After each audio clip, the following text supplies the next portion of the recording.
Omar in Herndon, Virginia. Hey, Omar, what's up?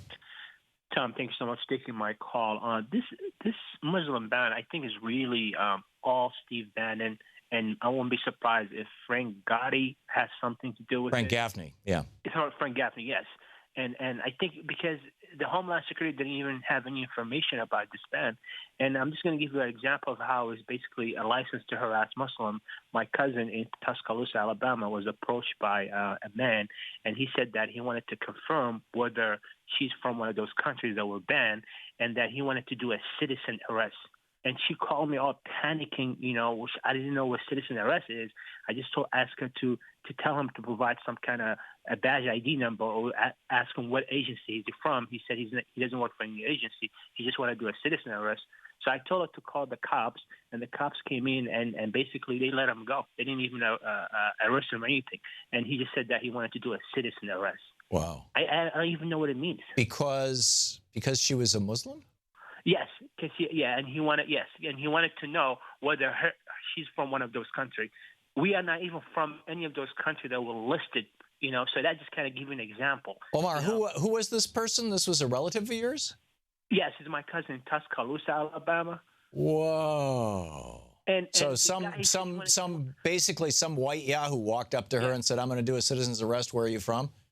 Yes, and he wanted to see whether she was from one of those countries. So this is a perfect example that all Muslims now from these countries. Somebody could be from Saudi Arabia and get approached and told, "Are you from one of these countries?" Well, all Muslims, period. I mean, Omar, your cousin isn't from one of those 7 countries. No, not at all. We're not even from there. And both of us are citizens, and her husband is a citizen. He teaches at the University of Alabama in Tuscaloosa. So this is how it is. And a lot of families overseas sold their land, sold their goats and their camels and their property. They quit their jobs, and they were staying in hotels to get ready to come to the U.S., and now they're pretty much stuck with nothing. That's how much damage it's creating. Yeah. And it's really concerning. Yeah, this is incredible. Also here you are reporting basically what would be referred to as vigilantism, which is where individual private citizens take on the role of law enforcement and just do it their own way. Is that legal? And no, it depends on how it's done. And apparently what he did and said didn't fall into the realm of assault. He didn't presumably put his hands on her, so it was just words. And it wasn't words that were specific threats of violence. So I doubt the police could do anything. But it is vigilantism.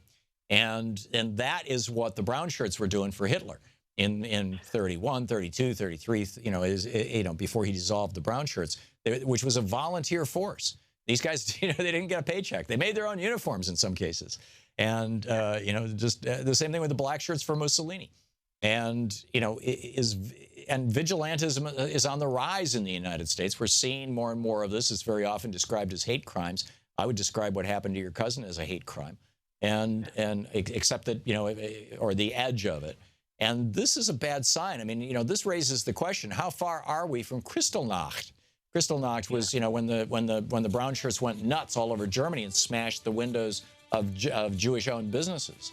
And, it was the beginning, really. I mean, that was the point at which a lot of the Jews in Germany said, oh, so this isn't just rhetoric, and this is going someplace. And it took that. What's it going to take in the United States? Or how far are we going to go, I guess, is the question. Omar, thank you for sharing your story. That's an astonishing one. We'll be right back.